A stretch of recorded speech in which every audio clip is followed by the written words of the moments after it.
Mesdames et messieurs, bonsoir. C'est 15h local du Caire. C'est temps donc de notre journal complet en langue française que j'ai plaisir de vous présenter durant les prochaines minutes. Tout de suite, les principaux titres. L'Afrique du Sud appelle la Cour internationale de justice à adopter une position décisive contre les atrocités d'Israël à Gaza.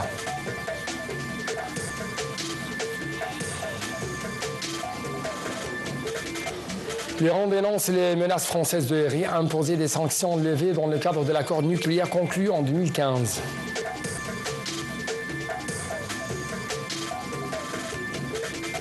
Enfin, le Pakistan anticipe une frappe militaire indienne après le feu vert donné pour des représailles à l'attaque au Cachemire.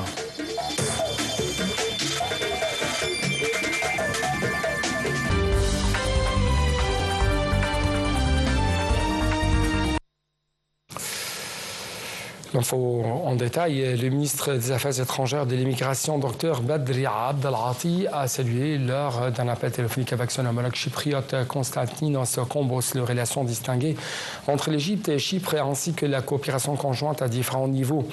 Le ministre Abdelati a aspiré au cours de l'appel le développement des relations bilatérales dans les divers domaines, notamment économiques, commercial et d'investissement, ainsi qu'à renforcer la coopération dans le domaine de l'emploi de la main-d'œuvre égyptienne et à Chypre.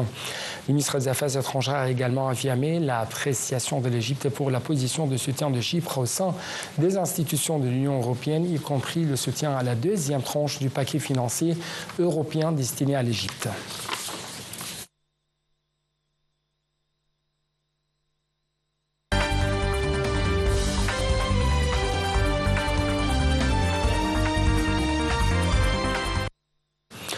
L'Afrique du Sud a appelé la Cour internationale de justice à adopter une position décisive concernant les atrocités commises par Israël dans la bande de Gaza.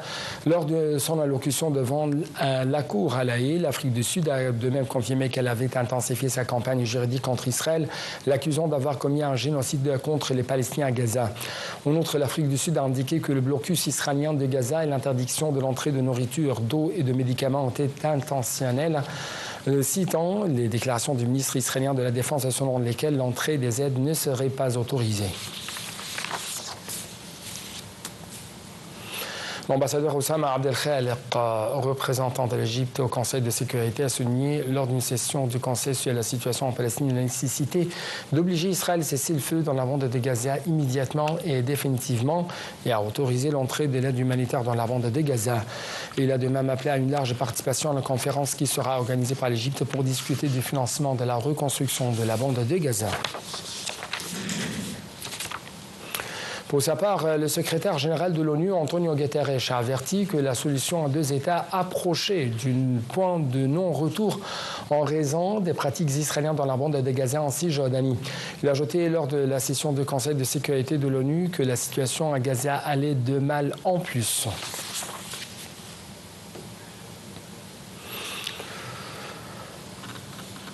Le Royaume-Uni a annoncé aujourd'hui avoir mené une frappe aérienne conjointement avec l'armée américaine ciblant une unité de production de drones des Houthis au Yémen.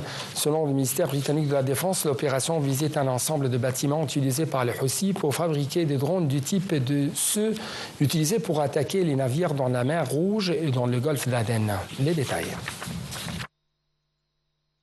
Le ministère britannique de la Défense a indiqué que ses forces ont participé à une opération conjointe avec les forces américaines contre une cible militaire aussi au Yémen.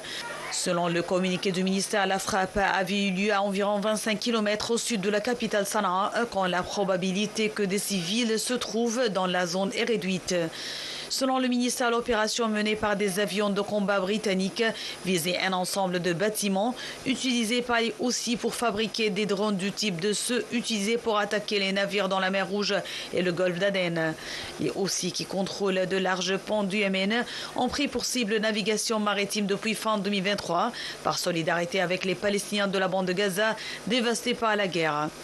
Il revendique également régulièrement des tirs de missiles directement sur Israël, qui dit les intercepter. Le Royaume-Uni avait déjà participé aux frappes menées contre les Houthis à partir de début de 2024 par les États-Unis. Mais c'est la première fois qu'il annonce publiquement mener de telles opérations depuis que Washington a lancé mi-mars une nouvelle campagne contre les Houthis. Mardi, l'armée américaine a indiqué avoir frappé depuis mi-mars plus de 1000 cibles au Yémen. Le Premier ministre israélien Benjamin Netanyahu et son ministre de la Défense ont affirmé aujourd'hui qu'Israël avait mené une agression en Syrie contre l'organisation d'un groupe afin, selon leurs prétentions, d'envoyer un message ferme aux autorités pour qu'elles protègent la communauté druze. 13 personnes ont été tuées dans de nouveaux affrontements aux environs de Damas au lendemain d'un accrochage meurtrier dans une localité syrienne voisine, la majorité druze, qui ont fait 17 morts. Les affrontements se sont étendus dans la nuit à Sahnaya, à quelques 15 km au sud-ouest de la capitale, et opposent des forces affiliées aux autorités à des combattants locaux druzes, selon l'Observatoire syrien des droits de l'homme. Hier soir, un accord avait été scellé entre des représentants du gouvernement syrien, les responsables druzes de Jara Mana, pour mettre un terme aux affrontements. Le président libanais, le général Joseph Aoun, a affirmé que l'armée libanaise accomplissait pleinement ses missions dans le sud, en particulier dans la région au sud de Litanie, où elle continue de saisir des armes et des munitions et de supprimer les manifestations aérienne.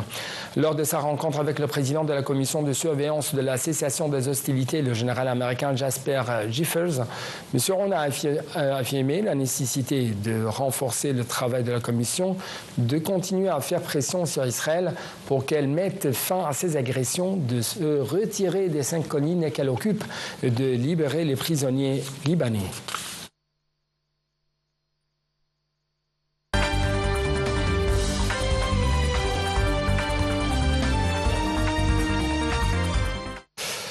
L'Iran a dénoncé les menaces françaises de réimposer des sanctions qui avaient été levées dans le cadre de l'accord nucléaire conclu en 2015. Dans le même contexte, les États-Unis ont imposé des sanctions contre 6 entités et 6 individus en Iran et en Chine pour leur rôle dans un réseau impliqué dans l'achat de composants de propulsion pour des missiles balistiques au profit des gardiens de la révolution iranienne.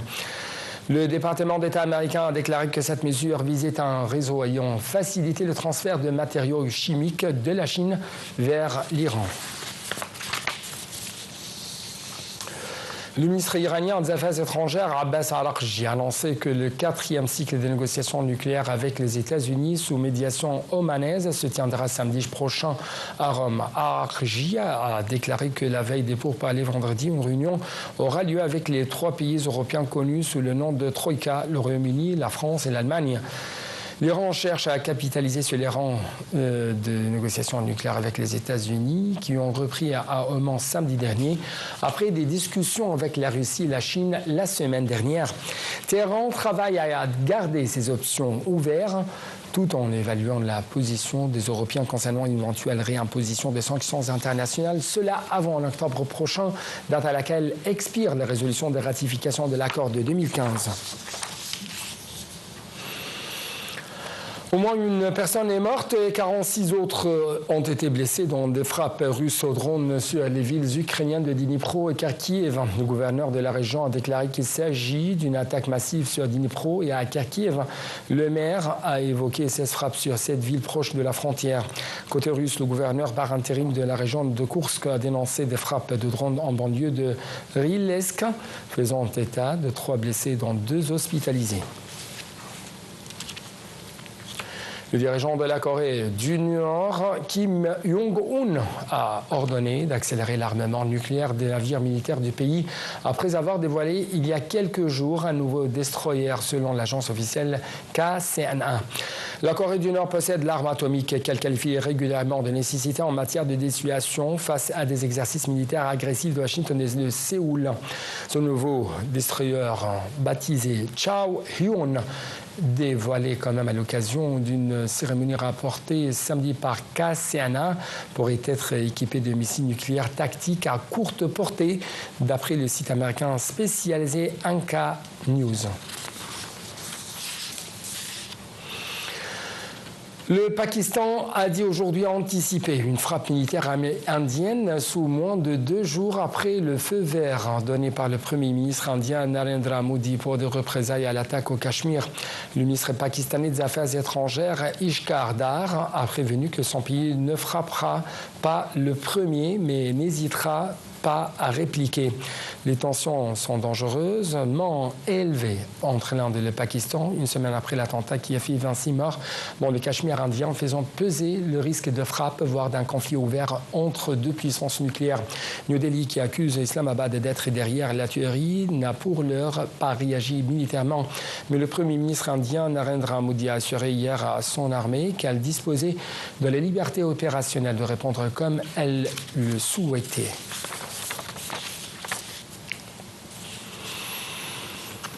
Au moins 15 personnes sont mortes et 12 autres ont été blessées dans l'incendie d'un hôtel de la mégapole indienne de Calcutta, nord-est de l'Inde. Le feu s'est déclaré pour une raison encore inconnue dans l'hôtel situé dans le centre de la mégapole de 15 millions d'habitants. Le secours a pu venir en aide à 20 personnes qui s'étaient réfugiées sur le toit de l'immeuble pour échapper aux flammes. 5 autres personnes ont pu être extraites de l'hôtel par les pompiers.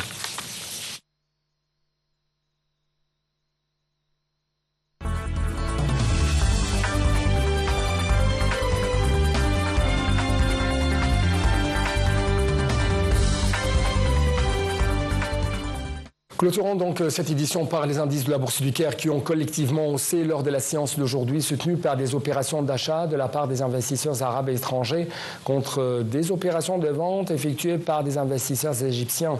La capitalisation des entreprises affiliées à la Bourse a enregistré 2 280 milliards de livres égyptiennes au milieu des transactions totaux de près de 23,1 milliards de livres égyptiennes.